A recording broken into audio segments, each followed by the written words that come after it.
Hi friends, வணக்கம். இன்றைக்கி நம்ம என்ன பார்க்க போகிறோம் அப்படின்னா தெரியுதா? எள்ளு உருண்டை தான். அது எப்படி செய்யலான்னு பார்க்கலாம் வாங்க. அதுக்கு முதல்ல தேவையான பொருள் எள்ளு வறுத்து வச்சுக்கணும். நான் வறுத்ததை காட்ட முடியல. அதே மாதிரி தான் நிலக்கடலை பருப்பு, அதையும் வறுத்து வச்சுக்கணும். பச்சரிசி மாவு, அதை ஊற வச்சு அரைச்சி வச்சுக்கணும். அதுக்கப்புறம் பொட்டுக்கடலை, அதையும் மிக்சியில் போட்டு அடித்து வச்சுக்கணும்.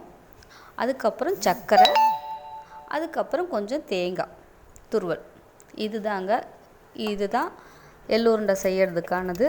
இதை எப்படி செய்யணும்னா, எல்லாத்தையும் வறுத்து அரைச்சி பொடி பண்ணி வச்சுக்கணும்.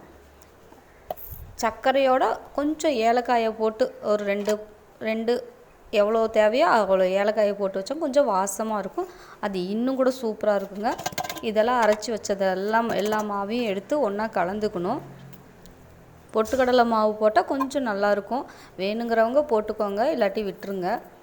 அரிசி மாவு, நிலக்கடலை, அதுக்கப்புறம் பொட்டுக்கடலை மாவு, அதுக்கப்புறம் எள்ளு, பொடிச்சு வச்ச எள்ளு, அப்புறம் சர்க்கரை, லாஸ்ட்டாக நம்ம கொஞ்சம் துருவி வச்சுருக்கிற தேங்காவை வானலியில் போட்டு நல்லா கொஞ்சம் வணக்கி வச்சுக்கோங்க. அப்போ தான் கெட்டு போகாது, அது இன்னும் நல்லாயிருக்கும். அதுக்கப்புறம் இது எல்லாத்தையும் அரைச்சி வச்சு மூடி வச்சுக்கணும். மூடி வச்சு கொஞ்ச நேரம் எடுத்து பார்த்தா இந்த மாதிரி வந்துடும். அப்படி வரல அப்படின்னா லைட்டாக ஒரே ஒரு ஸ்பூன் சுடு தண்ணி மட்டும் ஊற்றிக்கோங்க. வேறு ஒன்றும் பண்ண வேணாம். அது ஒரே ஒரு ஸ்பூன் தான் ஊற்றி இந்த மாதிரி கிளறினிங்கன்னா நல்லா அந்த எள்ளுருண்டை பிடிக்கிற அளவுக்கு வந்துடும். பாருங்கள், நல்லாயிருக்கும்.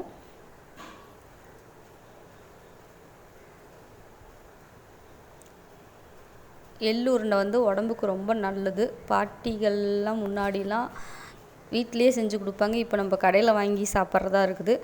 நீங்களும் வீட்டில் இருக்கிற பொருளை வச்சு செஞ்சு சாப்பிட்டு பாருங்கள். உடம்புக்கு ரொம்ப நல்லது. கடையில் இனிமேல் எதுவுமே வாங்காதீங்க.